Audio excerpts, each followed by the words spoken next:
দুর্যোগে সহায় সম্পদ হারিয়ে অসুস্থ স্বামীকে নিয়ে আশ্রয় নেন চরের এক ঝুপড়ি ঘরে। সেই ঝুপড়ি ঘরে রান্না, সেখানেই থাকা আর সেখানেই খাওয়া।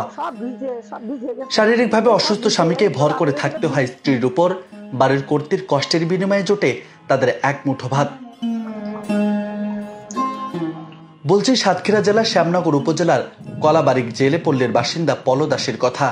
তার বাড়ির পাশ দিয়েই বয়ে গেছে চুনা নদী, আর এই নদী তার জীবনে বয়ে এনেছে সংগ্রাম। জোয়ারের পানি বৃদ্ধি পেলেই পলদাসের চুলোয় উঠে পানি, নিভে যায় চুলোর আগুন, বন্ধ হয় খাওয়া দাওয়া। এভাবেই দুর্বিষহ জীবন পার করছেন তিনি। আজকে কামাইতে যাইতে পারলাম না, কদিন বর্ষাতে যাইতে পারতি না, যাবো গিয়ে না খাতে পারতি না কিছু, বুড়ো স্টপ করা গড়া পড়ে নিয়ে গেছে। এখন কি করে খাবো, কোনো কামাই নজর করতে পারছি না। এই বর্ষা মাথায় ঘরটা ভিজে গেছে, এখন উপায় কি? আমার কোনো উপায় নেই। প্রাকৃতিক দুর্যোগে সহায় সম্পদ হারিয়েই এই পল্লীতে আশ্রয় নিলেও সামাজিক নিরাপত্তা বেষ্টনীর কোনো সুযোগ সুবিধায় মেলে না পলদাসীর।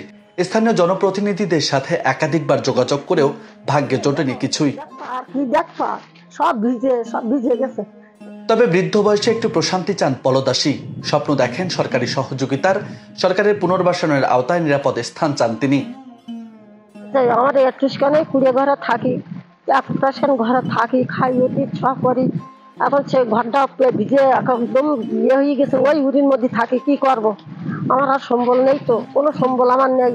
বুড়ো স্টাফ করে আমি যাবো কোথায়? আমার আর কোনো সম্বল না। আমার একটা উপায় আপনারা করেন, আমার কোনো উপায় নেই। এদিকে পলদাসের মেয়ের সংকটও যেন একই সুতোয় বাঁধা।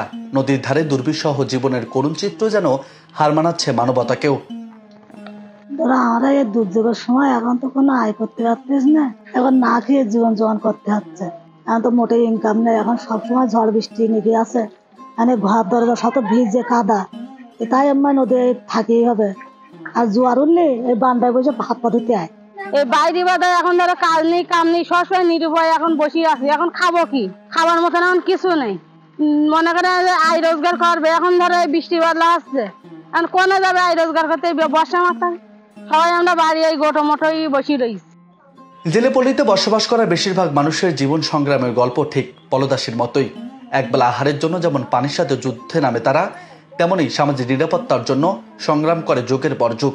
তবে মেলে না সে সুযোগ। নিউজ টেক্স, বার্তা 24।